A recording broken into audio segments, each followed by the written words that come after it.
timbers! Welcome, Buccaneers, to the Pixel Pirate Plays. This is your host, the Pixel Pirate, and today we're taking a look at a game called Proteus. Proteus is developed by Ed Key and David Kangaga, I think it is. Sorry if I got that name wrong, David. And it's published by Twisted Tree.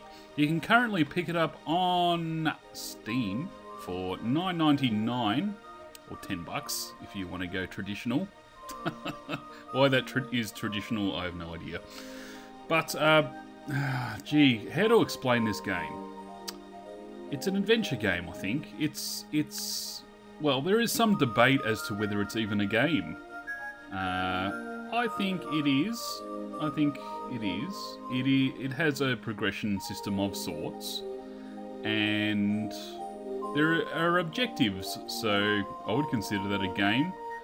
But you might disagree, and if you do, then let me know in the comments. Well, let's get started, I guess. The best way to show you what the game is all about is to actually show you. So we're just creating the world now. I do believe it is procedurally generated. I played around about half an hour of it, and I was hooked. It is genuinely a game that, I don't know, it just grabs your attention and keeps it. Which is strange, because there's not a whole lot going on, but because of the exploration factor of the game, it kind of just keeps you hooked. So, we start off in the sea for some reason. Whenever you look at the sun, your screen starts getting wider and whiter. For some reason, it's not doing it right now. Okay, alright. You'll find out later. See how it's getting a bit white? But it's not progressing any further than that? Yeah. Now, you got different elements in the game. You got trees, you got flowers and hills and so on and so forth. And then you got these strange sort of blocky things where if you walk past them, they make a sound. So you can keep doing that, sort of follow them along. But we'll get to that later. For now, we'll just have a meander. Now, you might notice the music. The music changes depending on what you're doing and where you are. So at this point in time, it's sort of all very airy-fairy, and you're sort of just going along at a casual pace, having a look around, seeing your new environment. You might see the brown blocks. We'll call them brown blocks from now on. They make a path all the way down there. And there's all sorts of brown block paths that you can follow if you so desire. They don't particularly lead anywhere. In fact, most of the time they don't lead anywhere. We'll see where the sun is in relation to us. Which way is it going? Right, so it's about midday. It's all good. So as it gets towards dusk, I should say, we will get a higher ground so we can have a look around, see what's happening. Right, so something around here is changing the music. As I said, the music plays an integral part into this game.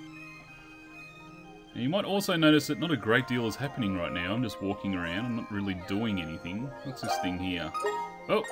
That looks like a bunny rabbit of some description. So that'll just continue to sort of hop around as I follow it. Alright, so we actually wanted to find this circular sort of structure where, you know, you got the brown blocks all the way around. So this will be important later, but not right now. Oh, there's our bunny. So he'll just jump around, and often they jump into the sea and then disappear. You've also got paths that you can follow. They don't necessarily go anywhere. Now, the thing that's intriguing about this game is that the progression path is something that you have to find. There is basically no clues onto where you should go or what you should do. You just explore, and that's it. So I'm going to stop following that bunny, because you get the idea there. Here's some chickens. We can chase them away if we so desire. And I do desire. The interaction with the occupants of this island kind of add to the music. Oh, there's some rain over there. Now, I did see a house there, but we're going to go towards the rain.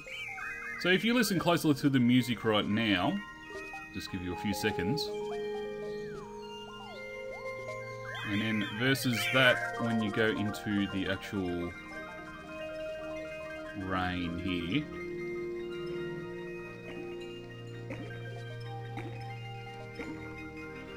It does change.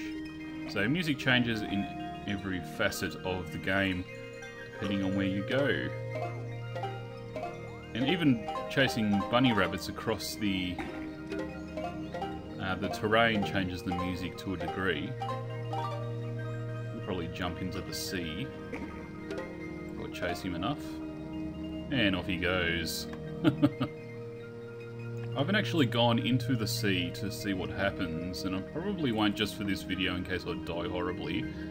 I haven't seen any way where you can actually die in this game, so I don't think you actually can, but I'm not 100% sure, because again, I only played it for about half an hour before I decided to make a video of it. My first impressions of when I did play the game was, yeah, okay, this is an exploration game. It's probably more like a piece of art than it is a game. And I'm probably not going to make a video on it because there's not really that much to tell. That was my first impression. But then I continued to play it, and I have to say, I was dead wrong. Now, we are just exploring at this point in time. We're just walking around, looking at trees. It's kind of the same terrain over and over. I'm just going to get out of these clouds because we need to see the moon. So I'm going to get on some high terrain over here. And there's some more of those brown stones. We'll get to those later. Right, so there's the circle of stones that we actually want. So, as you can see, it is night time now. And all these stars are starting to fall. It's all getting quite strange here. So let's follow the stars. Now, actually, what I'll do first, because it's early night, so we'll go up top here, and you can see better what is actually happening with these stars here. So you got stars all over the place. You can see that actually there's a path of stars that go down there, all the way across the, I guess, it's not the horizon, it's sort of the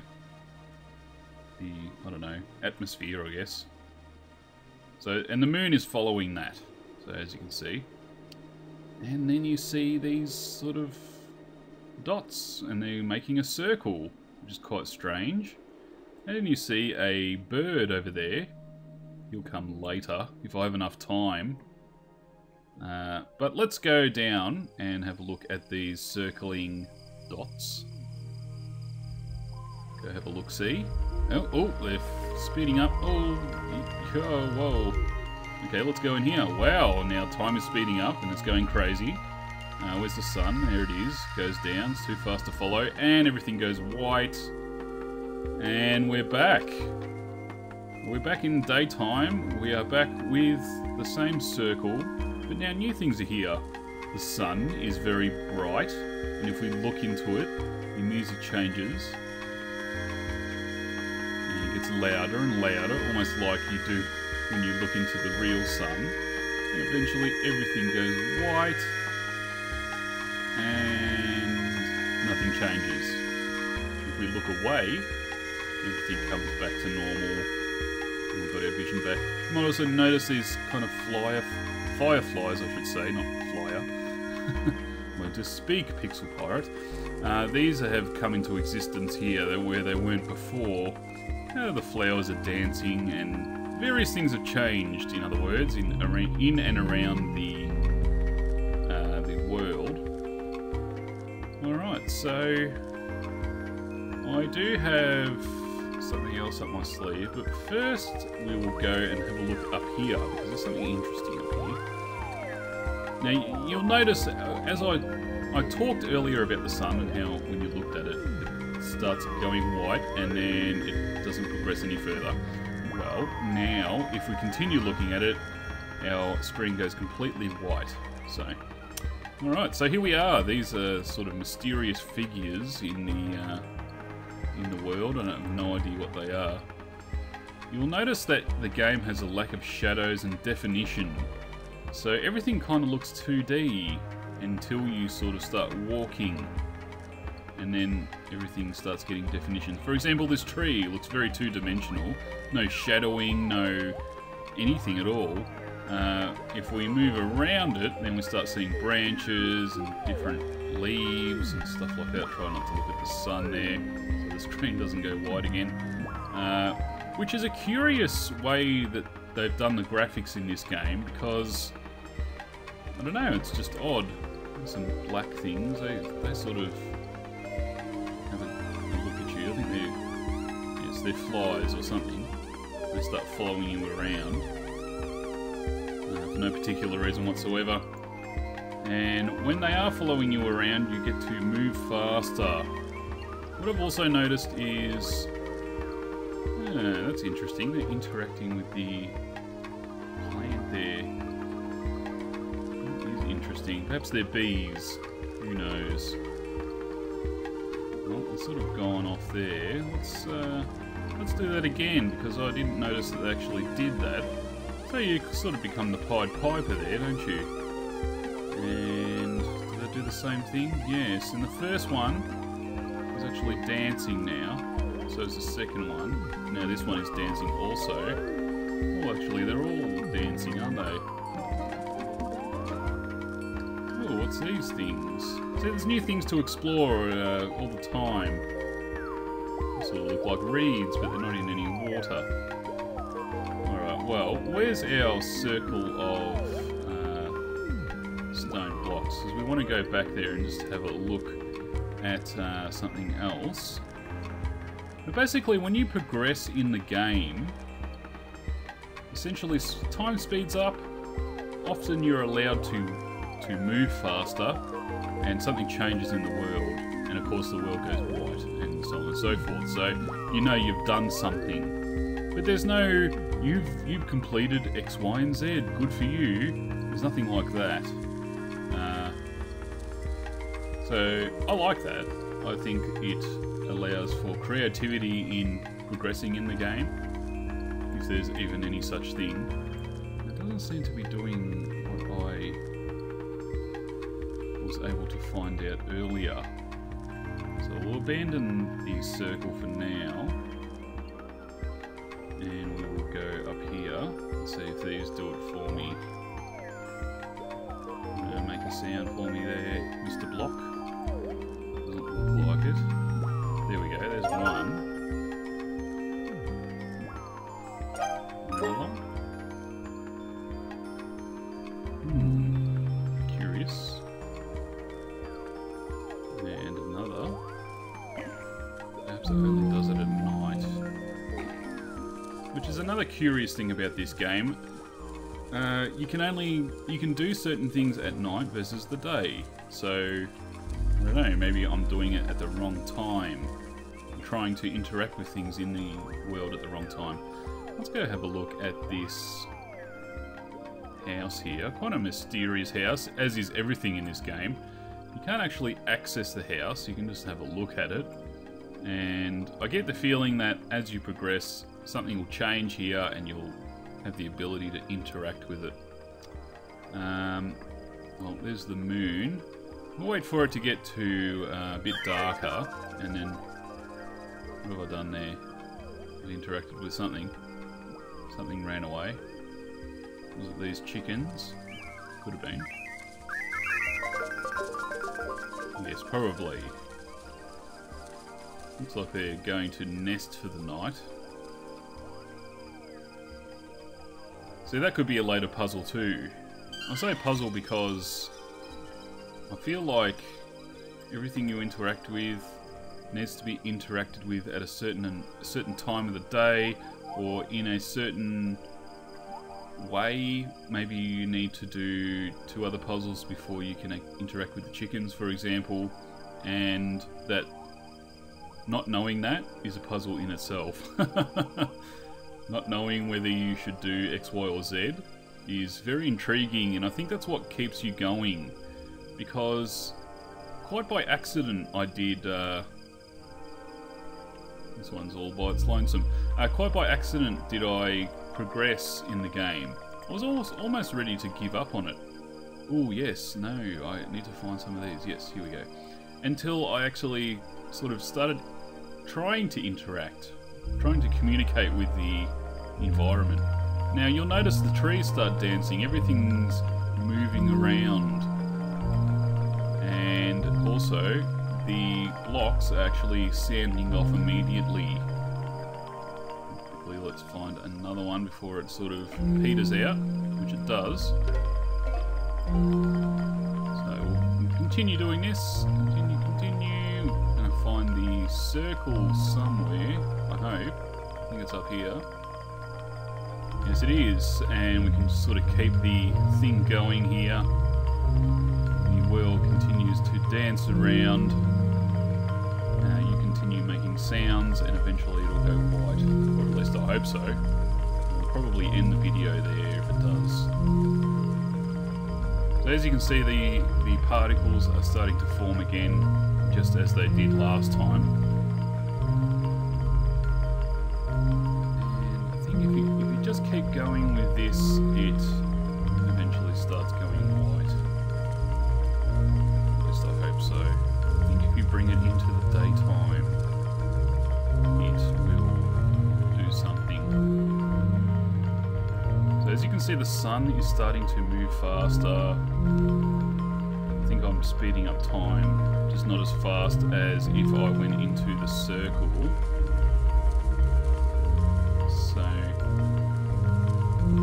that's the other thing, like I sort of don't know how I progressed. It's quite a curious game in that way, because there's no hints, not really anyway. There's no sort of messages or obvious cues. Well, not overly obvious cues. It's a curious game in that way, and it makes you want to continue doing the thing you're doing even if it's mundane. Maybe if I look at the sun.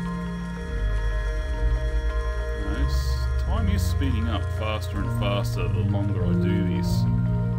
I did do this for quite some time, just to see what would happen in my first playthrough I'm talking about.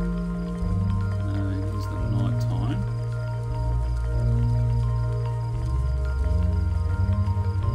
Yeah, so the fireflies are moving at a furious rate. So I'll just continue on, see what happens. Because why not?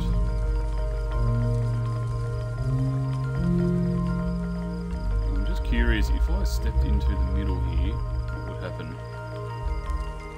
And again, yes, right. Okay, so I had to step in the middle here, and off it goes, and on. Day and day and day and day, day and night, and we are back. Alright, so what did that do? Did that take me to an older place? No, now it's autumn. Yes, I remember now. And the fireflies are dying. That's not very nice, is it? Didn't mean to kill you fellas. Yes, they're all dying. So the colours are changed. The whole colour scheme, in fact, of the whole game. Where are they off to? So, yes, right. It's kind of misty now, isn't it? The sun is no longer burning, so I have to assume that the last sort of world that I was in was summer, and this one is autumn. And now I need to find something else to interact with. So, and I'll leave it there. So you can pick it up from Steam, as I said, for $10. And I believe that it's well worth it, to be honest. I think it's a very immersive world, that it is half art and half game, and that it hooked me for half an hour at least, and I had to forcibly stop myself from playing just so that I would be able to give you a first impression rather than a well-informed review. So yeah, for $10, it's definitely immersive, and even if you only get half an hour of it, I think it's still well worth the money. So yeah, that's Proteus. So thanks everyone for watching, and this has been your host, the Pixel Pirate, and we'll see you next time. Shiver me timbers!